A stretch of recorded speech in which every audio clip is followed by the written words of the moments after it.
Durante una excursión de la escuela, mi mejor amigo me soltó: si tuvieras que escoger entre salvar a tu mamá o a tu novia, ¿a quién escogerías? Yo le contesté: primero los amigos, pero las mamás son primero siempre. Y todos se rieron a carcajadas. Bueno, todos menos Jason, que ni media sonrisa. Se le fue el color y de repente parecía que había cometido un crimen. Agarró todas sus cosas y se fue 3 filas más adelante en el camión, sin decir nada. Jason, ¿qué te pasa? Solo era un chiste, le grité, pero ni me peló. Justo ahí fue cuando la escuché. Stacy, la mejor amiga de mi novia, estaba llorando como si se le hubiera acabado el mundo, hasta atrás del camión. Cuando volteé, su amiga le murmuró algo al oído y Stacy me miró con una cara de tragedia antes de ponerse a llorar aún más fuerte. La neta, eso sí estuvo rarísimo. Empecé a pensar si de plano mi chiste había sido tan malo. En eso, mi celular vibró. Vi 3 llamadas perdidas de mi papá, pero no tenía señal. Y para colmo, vi al chofer del camión limpiándose los ojos en el retrovisor. En 3 años de conocerlo, lo más que lo había visto molesto era por la basura que dejaban los chavos en los asientos. Sentí un frío en el estómago. Me levanté para ir con Jason, pero la maestra Fitzharris me tapó el paso. Siéntate, ya nos vamos. Solo necesito que te sientes, dijo, y nunca le había escuchado ese tono, así que me senté. Pero en cuanto llegamos, fui directo con Jason. Güey, ¿qué está pasando? Y él solo se alejó. Nada, solo necesito estar solo. Bro, era broma. Ni sé si escogería a mi mamá o a mi novia. ¿Por qué dijiste eso delante de todos? En eso, Sid me jaló aparte. Nuestro capitán, que apenas si me dirigía la palabra, me agarró de los hombros y me dijo: hermano, si necesitas hablar de algo, aquí estoy. ¿Hablar de qué? Casi le grité, pero solo me apretó el hombro y se fue. Ese frío ya me recorría todo el cuerpo. En la pausa para el agua, Ryan se me acercó arrastrando los pies. Ese cuate ni mi nombre sabía. Oye, Kylie, la güera de voleibol, dice que le gustas y ya anda soltera. Sus palabras me cayeron como cubetada de agua helada. ¿Qué te pasa? Le mostré mi celular. Tengo novia. Se puso pálido. Solo quería ayudarte a seguir adelante, bro. ¿Seguir adelante de qué? Y salió huyendo. Intenté marcarle a Isabela desde un teléfono público, pero solo entraba buzón. Le marqué como 15 veces. Ya me estaba volviendo loco. Todos me veían con una cara de lástima que ni siquiera me obligaron a volver al partido. Apenas llegó la hora de la comida, fui con Jason, ahora sí sin soltarlo. Dime qué está pasando ya. No puedo, me dijo mientras escribía como loco en la app de notas. ¿No puedes o no quieres? Su novia Ava leyó por encima y le soltó un cachetadón. ¿Cómo pudiste no decirle? ¡Cobarde! Y se fue furiosa. Jason, ¿le pasó algo a Isabela? Él ni me quiso ver, solo seguía escribiendo. De repente pasó Stacy, me vio y su cara era pura rabia. Nunca mereciste a alguien como Isabela. Siempre le dije que merecía algo mejor. Su amiga la jaló y se la llevó. Sentía que todo me daba vueltas. Me fui tambaleando hasta las máquinas de refrescos donde los maestros discutían. Ya debería saberlo, susurró la señora Griffin. No sirve de nada, ya está hecho, le respondió la maestra Fitzharris. ¡Alguien dígame qué está pasando!, grité, y todos salieron huyendo como cucarachas. No fue hasta el regreso en el camión que Jason se animó a hablarme. A esas alturas, ya estaba tan harto que solo quería enseñarle la base de Minecraft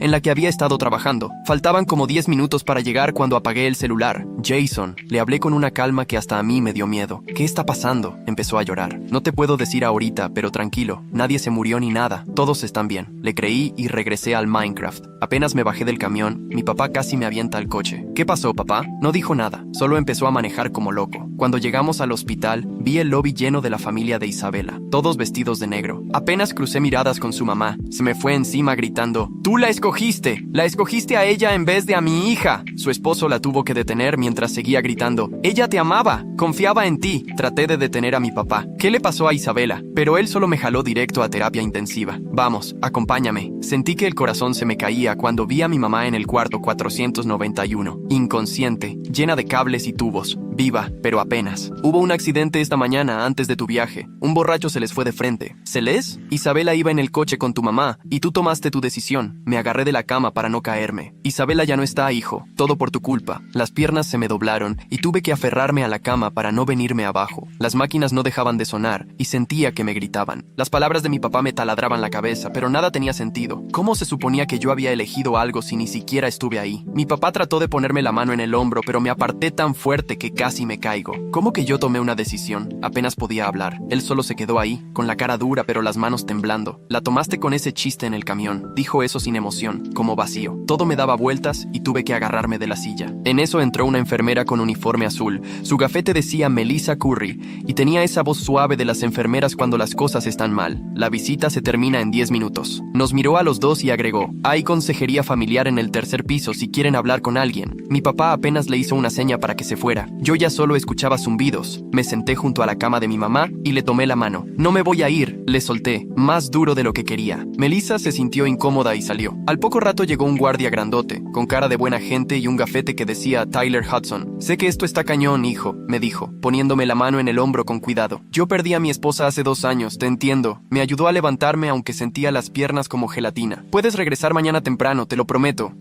Me acompañó hasta la puerta, y yo quería decirle que por un chiste tonto maté a mi novia, pero no me salieron las palabras. Mi papá me tomó del brazo y, sin decir palabra, me jaló directo al elevador. El regreso a casa se me hizo interminable, y mi papá trataba de hablar. Los doctores tuvieron que decidir rápido. Sus nudillos estaban tan tensos en el volante que se veían blancos. Solo podían salvar a una de las dos. Apoyé la frente en la ventana fría y vi pasar las luces de la calle todas borrosas. No podía dejar de pensar una y otra vez en todo lo que pasó en ese camión. Jason ya sabía que Isabela estaba muriendo mientras yo nada más le enseñaba mis tonterías en Minecraft. El celular vibró en mi bolsillo y, cuando lo revisé, tenía 57 mensajes sin leer. Apenas llegamos a la casa, me metí directo a mi cuarto y cerré la puerta con seguro. Me temblaban tanto las manos que apenas podía abrir los mensajes. La mayoría eran de gente diciéndome que sentían mucho mi pérdida. Pero luego vi uno de un número desconocido que solo decía asesino y sentí cómo se me fue el alma al piso. Otro, de una chava del grupo de Isabela, preguntaba cómo fui capaz de escoger así. Me temblaban tanto los dedos que apenas podía borrar los mensajes. Aventé el celular al otro lado del cuarto y cayó contra la pared con un golpe seco. Me tiré en la cama mirando el techo y ese momento en el camión no dejaba de repetirse en mi cabeza. Bros before hoes, pero mamá es lo primero. Se me quedó dando vueltas hasta que sentí que iba a explotar. Como a las 3 de la mañana, escuché a mi papá hablando por teléfono abajo, con la voz toda quebrada. Tenemos que organizar el servicio para Isabela. Se quedó callado un buen rato. No, mi esposa sigue en estado crítico. Empezó a llorar y nunca lo había escuchado así. No pegué un ojo y, cuando salió el sol, salí de la casa antes de que mi papá se despertara. El camión rumbo al hospital olía a café viejo y a pura tristeza. Tyler estaba en la entrada checando credenciales y, cuando me vio, se le iluminó la cara. Llegaste temprano. Me acompañó hasta la terapia intensiva y me empezó a platicar de lo bonito que estaba el día, sin mencionar para nada lo de ayer, y eso me cayó todavía mejor. Melissa ya estaba de regreso en su turno, y antes de que entrara al cuarto de mi mamá, me jaló aparte. La condición de tu mamá es estable, pero sigue crítica. Me tocó el brazo con mucha ternura. Todavía no hay señales de que despierte, pero es normal con este tipo de trauma. Me llevó hasta la cama de mi mamá y ajustó una de las máquinas. Deberías hablarle, me sonrió. A veces los pacientes en coma escuchan a sus seres queridos, y eso ayuda. Me senté y traté de decir algo, pero lo único que pude decir fue, perdón, una y otra vez, hasta que se me acabó la voz. Seguí ahí cuando alguien me abrazó con tanta fuerza por la espalda que casi me asfixia. Era el tío Cory. Olía a aeropuerto y a café. Tu papá me llamó y me contó todo. Me apartó un poco y me vio directo a la cara. Manejé volando al aeropuerto y me subí al primer vuelo. Tenía los ojos todos rojos e hinchados. ¿Tú crees que maté a Isabela? Las palabras simplemente se me salieron. Su cara se puso blanca y me agarró fuerte de los hombros. Por supuesto que no. Me sacudió leve. Ni se te ocurra volver a pensar eso. El tío Cory no me soltaba y su mirada era súper seria, pero yo ya no aguantaba estar ahí encerrado en ese cuarto de hospital. Así que me solté y me fui hacia la puerta. Él me siguió por el pasillo, entre máquinas sonando y enfermeras corriendo con papeles. Nos sentamos en la sala de espera un rato y él intentaba platicar, pero yo nomás veía el piso contando los mosaicos una y otra vez. Al día siguiente, Cory llegó a la casa bien temprano y le dijo a mi papá que tenía que ir a la escuela, que quedarme ahí nada más iba a hacerme más daño. Mi papá ni siquiera discutió, solo asintió mientras seguía viendo su taza de café. Cory me llevó en su coche rentado y todo el camino me lanzaba miradas como si pensara que me iba a bajar en cualquier momento. Al llegar a la escuela, me quedé parado viendo cómo entraban todos los chavos como si nada, como si el mundo no se hubiera hecho pedazos. Antes de bajarme, Cory me apretó el hombro. Apenas crucé las puertas dobles, todo el mundo se quedó callado. De repente todas las miradas se clavaron en mí. Algunos se veían tristes, otros asustados, y otros con una cara de coraje que me revolvía el estómago. Bajé la cabeza y caminé directo a mi casillero, batallando un buen rato hasta que por fin lo pude abrir. Jason apareció a mi lado. Parecía que no había dormido nada, los ojos rojos y bien hinchados. Iba a decir algo, pero de la nada, Stacy salió gritando que yo era un monstruo por haber escogido a mi mamá en vez de a Isabela. Jason se puso entre nosotros y la empujó, aunque ella no dejaba de gritar y llorar. De todos lados llegaron maestros y se llevaron a Stacy mientras seguía chillando que Isabela me quería y que yo la maté. El director apareció y sin decir nada, me agarró del brazo y me llevó a su oficina. Adentro había una señora de lentes y voz súper suave que se presentó como Elena Gray, la consejera de duelo. Empezó a hablar del trauma y cómo el cerebro procesa las pérdidas, repitiendo una frase sobre la decisión que tomé que solo me daban ganas de romper algo. Me paré y me salí mientras ella seguía hablando de estrategias para sobrellevarlo. Como todos estaban en clase, el pasillo estaba vacío, así que me fui a la cafetería y me senté solo en una mesa de la esquina. Cuando llegó la hora de la comida, yo seguía ahí viendo a los demás comer y platicar como si nada. Sid se acercó y se sentó a mi lado sin decir nada. Puso su charola junto a mí, aunque yo no tenía comida. Dijo que el equipo estaba ahí para lo que necesitara, y yo le pregunté de plano si en el camión él ya sabía lo que había pasado. Bajó la mirada y murmuró que los adultos les habían pedido que no me dijeran nada. Eso me dolió todavía más que los gritos de Stacy, porque al menos ella fue sincera con su odio. Saliendo de la escuela, iba caminando al estacionamiento cuando la maestra Griffin me llamó desde la puerta de su salón. Tenía los ojos llenos de lágrimas y no dejaba de limpiárselos con un pañuelo, pidiéndome perdón por no haberme dicho nada en el viaje. Me explicó que había un protocolo para no traumar a los estudiantes durante los eventos escolares y que creían que así me estaban protegiendo. Le pregunté si a ella le gustaría que la protegieran de esa forma si se tratara de su familia, y solo se quedó callada mirando al piso. Cory me recogió y me llevó directo al hospital, porque dijo que mi mamá necesitaba verme aunque no estuviera consciente. En el estacionamiento se nos acercó un chavo como de 25 que reconocí por fotos. Era Blake Campbell, el hermano mayor de Isabela. Se veía agotado y me dijo que sus papás estaban destrozados, pero que él no me culpaba de nada. Después me platicó que Isabela iba rumbo a mi casa esa mañana para traerme mi pluma de la suerte, la que había olvidado en su casa la noche anterior. Sentí que las piernas se me aflojaban y tuve que apoyarme en un coche mientras él se alejaba. Ya dentro del hospital, Elena Gray me esperaba junto al elevador, como si de verdad me hubiera estado buscando. Ahora sí me escuchó cuando le expliqué que yo no había decidido nada, que ni siquiera estaba ahí, que ese chiste tonto no era más que una tontería sin sentido. Asintió y me propuso que intentáramos separar lo que realmente había pasado de los chismes de la gente. Cuando se fue, llegó mi papá y nos quedamos mucho rato sentados en su coche en el estacionamiento, sin decir ni una palabra. Al final, me confesó que les había contado a los papás de Isabela que yo había escogido a mi mamá, porque necesitaba culpar a alguien que no fuera el conductor borracho. Me dijo que lo estaba volviendo loco el hecho de que todo fuera tan absurdo y sin sentido, que por eso se inventó toda una historia para que al menos hubiera una razón. Al día siguiente en la escuela todo empeoró, porque los rumores cambiaron y ahora la gente decía que yo ya sabía del accidente durante el viaje de fútbol y que preferí seguir jugando en vez de regresarme. Brian se me acercó en el pasillo entre la segunda y la tercera clase y me soltó. Isabela entendería que hayas decidido quedarte a jugar. Yo solo me hice a un lado y seguí mi camino hacia el salón. En la cuarta hora, la señora Fitzharris quiso hablar conmigo después de que todos se fueron a comer. Empezó a disculparse y a darme explicaciones sobre los protocolos de emergencia del distrito, pero ya no la aguanté y me salí. Ella me siguió al pasillo, todavía tratando de justificarse, diciendo que pensó que me estaba protegiendo del trauma. Me di la vuelta y le dije, no me estabas protegiendo de nada, solo te estabas cuidando tú de no tener que enfrentar mi reacción. Cory me esperaba en el estacionamiento y de ahí me llevó directo a la oficina de un abogado en el centro. El abogado era un señor grande, con el traje todo arrugado, y nos explicó que Jax Watkins salió con .24 en la prueba de alcoholemia. No dejaba de mover papeles mientras nos contaba que era la tercera vez que detenían a Watkins por manejar borracho, y que ya hasta le habían quitado la licencia 2 veces, pero que aún así seguía manejando. Mi papá se suponía que iba a estar ahí, pero Cory dijo que no podía con eso en ese momento, y me di cuenta de que el abogado me miraba de reojo, como esperando que yo explotara o me pusiera a llorar, o algo, pero yo solo me quedé sentada, sintiendo un coraje claro y directo contra Watkins, mucho más sencillo que todos los enredos que traía con los demás. El abogado nos mostró fotos del accidente, y tuve que apartar la mirada cuando vi el metal retorcido del coche de mi mamá. Cory firmó unos papeles por mi papá, y nos fuimos sin que yo dijera una sola palabra en toda la reunión. Esa tarde, Cory me dejó en el panteón y caminé como 20 minutos hasta dar con la tumba de Isabela, con la tierra todavía húmeda y una placa provisional. Pasé por 3 tiendas buscando sus flores favoritas, unas moradas que siempre decía que le recordaban el jardín de su abuela. El jardinero estaba cortando el pasto cerca, y yo me senté en el suelo frío a platicarle a Isabela sobre el autobús, el chiste, y cómo Jason sabía la verdad, y todos mintieron. Se me quebró la voz al contarle lo de su mamá gritándome, y cómo mi papá me echó la culpa por aquella supuesta elección. El jardinero se fue alejando, pero supe que lo hacía para darme chance de estar sola mientras yo lloraba con las manos en la cara. Cuando regresé a la escuela al día siguiente, Ava me estaba esperando junto a mi casillero, cruzada de brazos y con cara de culpa. Me contó que Jason llevaba vomitando todas las mañanas desde el viaje, y que ya ni podía comer porque siempre se sentía mal. Sacó un sobre gordo de su mochila y me dijo, te escribió una carta pero le da miedo dártela él mismo. Yo le regresé el sobre y le dije, no quiero su carta, quería que me dijera la verdad cuando de verdad importaba. Ella solo asintió, no discutió y se fue. Y de alguna forma eso me hizo sentir todavía peor. 2 días después tuvimos que ir con la fiscal del distrito al juzgado, y Hadley Pierce resultó ser una mujer bajita que hablaba como si estuviera dándole órdenes a un batallón. Puso todos los papeles sobre la mesa mostrando los antecedentes de Watkins y explicó que podían darle de 15 a 20 años de cárcel si lo declaraban culpable. En esa cita sí fue mi papá, y cuando Hadley mencionó que el abogado de Watkins tal vez quisiera culpar a las víctimas, mi papá dio dio un golpe en la mesa y dijo: «Nadie va a minimizar nada porque su hija está muerta». Hadley ni se inmutó, solo asintió y siguió tomando notas mientras la cara de mi papá se ponía roja y Cory le ponía una mano en el hombro para calmarlo. Esa noche en el hospital, Melissa estaba haciendo su ronda cuando la mano de mi mamá se movió durante una prueba de reflejos y hasta apretó de vuelta. Victoria Tate, la fisioterapeuta, entró para revisarla y nos explicó que eso podía ser una señal de que su cerebro estaba empezando a responder, pero también nos advirtió que no nos hiciéramos muchas ilusiones todavía. Me quedé viéndole la mano a mi mamá, apenas moviéndose, y sentí por dentro esa mezcla de esperanza y miedo porque, ¿y si despertaba y preguntaba por Isabela? Victoria nos enseñó ejercicios para las manos y los pies de mi mamá, para que sus músculos no se debilitaran tanto mientras seguía inconsciente. 3 noches después, estaba haciendo tarea en la mesa de la cocina cuando tocaron la puerta, y mi papá abrió para encontrar a la mamá de Isabela parada afuera, sola. Se veía más chiquita de lo que recordaba, como si el dolor la hubiera encogido, y preguntó si podía pasar porque quería entender bien qué había pasado. Mi papá la llevó a la sala y le contó todo, lo del chiste en el autobús, el protocolo que impidió que me avisaran y la mentira de la elección. Ella se quedó ahí, llorando callada, mientras mi papá le explicaba cómo necesitaba culpar a alguien y por eso inventó todo eso, aunque en realidad los paramédicos fueron quienes decidieron a quién podían salvar. La mamá de Isabela no gritó, tampoco nos perdonó, pero por fin dejó de hablar de elecciones y se fue sin mirarme. La escuela se volvía más insoportable cada día, con la gente susurrando y mirándome todo el tiempo, así que Cory habló con el director y arregló para que yo hiciera estudio independiente lo que quedaba del semestre. El director aceptó luego, seguro aliviado de no tener que batallar conmigo en los pasillos, y me mandó a casa un paquete con tareas para hacer por mi cuenta. Esa noche, Jason me mandó un mensaje que decía: «Entiendo si ya no quieres hablar conmigo nunca más», y no le contesté porque ni yo misma sabía lo que quería. Elena organizó una sesión de terapia familiar en el hospital y mi papá llegó borracho, cosa que nadie mencionó, aunque todos lo notamos. A los 20 minutos se soltó llorando, diciendo entre sollozos que nos había fallado a mi mamá y a mí, y que desde el accidente no había podido dejar de tomar. Cory, sin perder tiempo, empezó a buscar tratamientos en su celular, mientras Elena le hablaba a mi papá con esa voz súper calmada sobre el duelo y las malas formas de sobrellevarlo. La semana que siguió, Ford Maddox se apareció en la casa con 2 maletas y anunció: «Me voy a quedar para ayudar porque para eso están los amigos». Él había sido el roomie de mi papá en la universidad y se puso las pilas de inmediato, encargándose de todo lo que habíamos dejado de lado: la montaña de cuentas en la cocina, el refri vacío, el pasto que ya llevaba semanas sin cortarse. Tener a alguien adulto de verdad tomando las riendas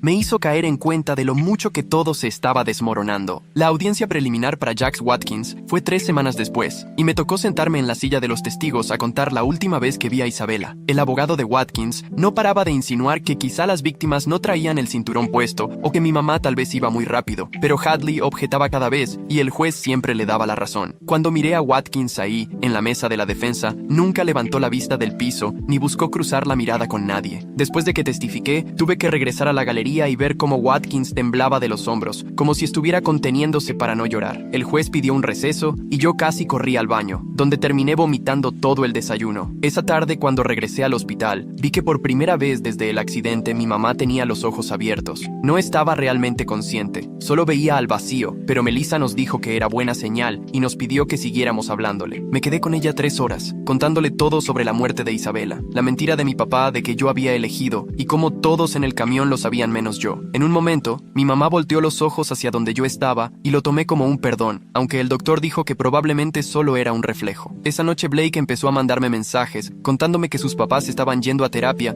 y que su mamá ya estaba en tratamiento para la depresión. Me dijo que poco a poco iban entendiendo que buscar culpables no iba a traer de vuelta a Isabela, aunque todavía no querían verme. Tal vez algún día, fue lo que escribió, y ese tal vez era mucho más de lo que yo esperaba. 3 semanas después de todo, por fin me obligué a leer en internet los artículos sobre el accidente. Los detalles me revolvieron el estómago otra vez. El conductor borracho los impactó a 100 kilómetros por hora. Isabela murió al instante y a mi mamá tuvieron que sacarla del coche con herramientas especiales. El chiste tonto que hice en el camión me pareció todavía más absurdo después de leer cómo el metal real aplastó cuerpos reales. Cindy Walker, de la aseguradora, llegó a la casa con un portafolio lleno de papeles sobre indemnizaciones y límites de póliza, y mientras papá firmaba sin siquiera revisar los documentos, ella sentada en la mesa de la cocina, reducía toda la vida de Isabela Isabela, y las heridas de mi mamá a simples cantidades de dinero. Yo quería gritar que no se le puede poner precio a una chava de 17 años que solo iba a traerme mi pluma de la suerte, pero en vez de eso, solo me quedé viendo cómo le temblaba la mano a mi papá al firmar. 2 días después, Jason llegó a mi casa con un sobre grueso, y las manos le temblaban tanto que casi no podía sostenerlo. La carta era larguísima, donde explicaba cómo los adultos lo obligaron a prometer que no me diría nada, y que vomitó 3 veces en el camión por guardarse el secreto. No lo perdoné en ese instante, pero tampoco le cerré la puerta en la cara, lo cual ya es ganancia. Al día siguiente, en el hospital, una trabajadora social nos llevó a mi papá y a mí a una sala de juntas para hablar del cuidado que mi mamá iba a necesitar si se recuperaba. Nos explicó que serían meses de rehabilitación y que podría necesitar ayuda permanente para las cosas de todos los días, y los costos eran tan altos que dejé de fijarme en las cifras. Corey ya tenía la laptop abierta investigando programas, grupos de apoyo y beneficios por discapacidad antes de que la trabajadora social terminara de hablar. De verdad tuvimos suerte de que él se hiciera cargo de todo lo que mi papá y yo ni siquiera lográbamos pensar. Blake me volvió a escribir diciendo que los papás de Isabela querían reunirse con nosotros para preparar juntos la declaración de impacto para la audiencia de sentencia. Mi papá aceptó al instante, pero a mí se me heló la sangre de solo imaginarme verlos en la corte después de todo lo que había pasado. Elena empezó a trabajar conmigo 2 veces a la semana para prepararme emocionalmente para la audiencia y para volver a ver a los papás de Isabela. Me ponía a ensayar lo que iba a decir y cómo manejarlo si se ponían a gritar otra vez, cosa que veía bastante probable. Unos días después, mi mamá estuvo más despierta y hasta nos reconoció cuando entramos al cuarto. Se veía perdida, como si no entendiera dónde estaba, y trataba de preguntar cosas, pero su voz era tan bajita que casi no le entendíamos. Los doctores nos apartaron y nos dejaron claro que ni de chiste podíamos contarle lo de Isabela todavía, porque el estrés podía echar para atrás todo su avance. Vivir con ese secreto mientras mi mamá me miraba con esos ojos llenos de confusión me hacía sentir que me ahogaba en mentiras otra vez. Esa semana en la escuela, unos compañeros organizaron una colecta para la familia de Isabela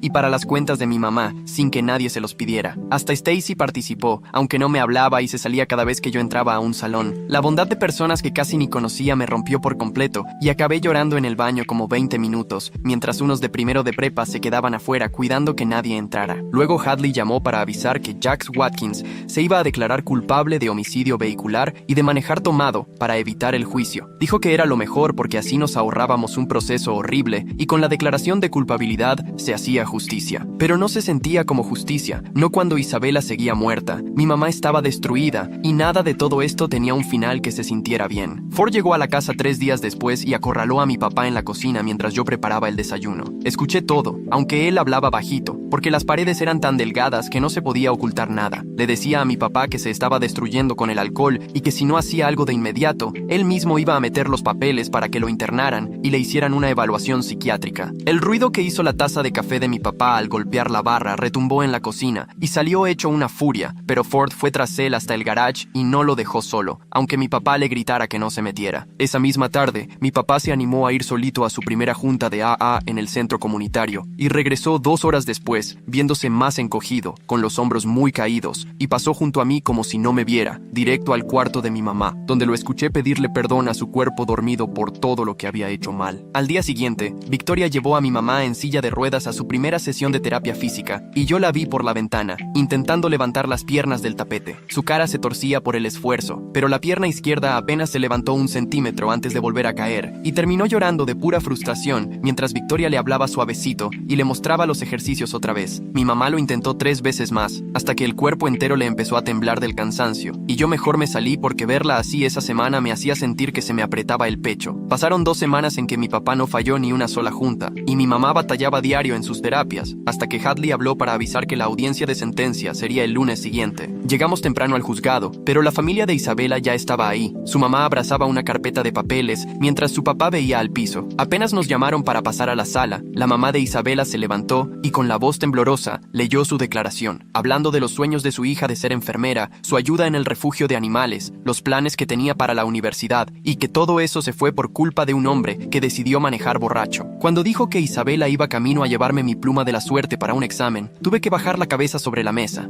y sentí la mano de mi papá en mi hombro. Por primera vez, no me aparté de su contacto. Luego el juez dijo mi nombre y me paré, temblando de pies a cabeza, para leer mi declaración sobre lo que fue perder a mi novia y casi perder a mi mamá. La culpa que en realidad no era mía, pero igual me aplastaba, y cómo Jax Watkins acabó con varias vidas por unas cervezas. Watkins sí me miró esta vez desde la mesa de los acusados y movió los labios para decir, lo siento, pero de nada servía el arrepentimiento. arrepentimiento, porque ni así volvía a Isabela, ni se arreglaba el cuerpo lastimado de mi mamá. El juez se tardó como 20 minutos revisando todo antes de darle 15 años en prisión estatal, sin posibilidad de salir antes de tiempo, y la mamá de Watkins lloraba desconsolada, mientras el abogado nomás recogía sus cosas sin decir palabra. Al salir del juzgado, el papá de Isabela se me acercó, mientras su esposa lo esperaba junto al coche, y me dijo que se iban a mudar a Arizona para empezar de cero, porque aquí cada rincón les recordaba algo, pero quería que supiera que ya no me culpaban, que por más que me culparan no iban a recuperar a su hija. Me explicó que su esposa todavía no podía decirlo, pero estaba intentando perdonar, trabajando con su terapeuta para soltar el coraje que la estaba consumiendo, y luego me dio la mano antes de regresar al coche, donde su esposa ya lloraba otra vez. 3 días después, mi mamá por fin estaba lo bastante despierta para notar algo más que su dolor, y preguntó por Isabela, que por qué no la había ido a ver, y mi papá y yo nos miramos antes de que me sentara al borde de su cama a contarle todo. Lloró sin parar 3 horas, no solo por Isabela, sino también por todo lo que yo había cargado solo, y entre lágrimas me hizo prometerle que dejara de sentirme culpable por las mentiras y errores de los demás, porque el único responsable de la muerte de Isabela era ese hombre que ahora estaba en una celda. Las clases empezaron otra vez la última semana de agosto, y preferí volver en persona en vez de tomar clases en línea, porque esconderme no arreglaba nada. Algunos todavía susurraban cuando pasaba y me señalaban en los pasillos, pero otros me trataban normal, que era lo único que quería después de meses de sentirme o el apestado o el pobrecito. Jason y yo terminamos en la misma clase de inglés, y aunque ya no éramos amigos, podíamos estar en el mismo salón sin que me dieran ganas de golpearlo, lo cual ya era ganancia aunque ni nos habláramos. Mi mamá empezó a mejorar más rápido en cuanto se metió de lleno en la rehabilitación, esforzándose tanto en cada sesión que Victoria tuvo que pedirle que se calmara. Victoria decía que la fuerza de mi mamá era impresionante, pero yo sabía que en parte era la culpa la que la hacía no aflojar. Esa culpa de sobreviviente que los dos traíamos cargando pero que nunca decíamos en voz alta, solo la compartíamos en las miradas a la hora de la cena. Mi papá cumplió 6 semanas sin tomar y se notaba en todo, hasta en cómo hablaba y caminaba, y empezó a encargarse del seguro, de la agenda de mi mamá, hasta de cocinar en vez de pedir siempre comida rápida. Una noche vino Ford a cenar y bromeó diciendo que sentía que tenía de regreso a su viejo compañero de la universidad, y mi papá sonrió de verdad, no como antes que parecía que solo fingía. Esa misma semana, Blake me mandó un mensaje de la nada para decirme que sus papás estaban mejor, que su mamá ya trabajaba medio tiempo en una biblioteca y que Isabela había estado ahorrando durante 3 meses para regalarme boletos de concierto en mi cumpleaños y darme la sorpresa. Guardé el mensaje y lo leía cada vez que la culpa quería regresar, recordándome que ella me quería lo suficiente como para planear esas cosas, que lo nuestro sí fue real, aunque termináramos de la peor manera. 3 semanas después, Elena pasó al hospital mientras visitaba a mi mamá y nos contó de un grupo de apoyo que se junta los jueves en la sala de conferencias para familias afectadas por accidentes de conductores ebrios. Al principio, mi papá no quería, pero lo convencí de que fuéramos al menos a ver. Total, ya estábamos en el hospital. Nos sentamos hasta atrás en las sillas de metal plegables y vimos cómo unas 15 personas formaban un círculo adelante. Una señora habló de cómo perdió a su hijo hace 6 meses y todavía todas las noches le pone su lugar en la mesa. Un señor contó que después del accidente encontró los lentes de su esposa y desde entonces los trae siempre en la bolsa del pantalón. Nadie intentaba consolar a los demás con frases vacías, y eso hacía mucho más sencillo simplemente quedarse sentado y escuchar. Durante toda la sesión, mi papá tuvo las manos apretadas en el regazo, pero al salir dijo que deberíamos volver la siguiente semana. Pasaron 2 meses antes de que mi mamá estuviera lo bastante fuerte para regresar a casa, y mientras tanto, Corey se la pasó trabajando como loco para dejar todo listo. Puso barras de apoyo en todos los baños y construyó una rampa de madera sobre las escaleras de la entrada, y aunque le llevó 3 fines de semana, quedó perfecta. La terapeuta física fue a revisar todo y sugirió que moviéramos la cama de mi mamá a la sala porque las escaleras seguían siendo un problema. Rentamos una cama de hospital que apenas cabía entre el sillón y la tele, pero mi mamá no se quejó ni una sola vez. Esa primera noche en casa pedimos pizza del lugar que siempre era su favorito y pusimos películas viejas, haciendo como que la cama de hospital y el andador no ocupaban la mitad del cuarto. Mi mamá se quedó dormida en la segunda película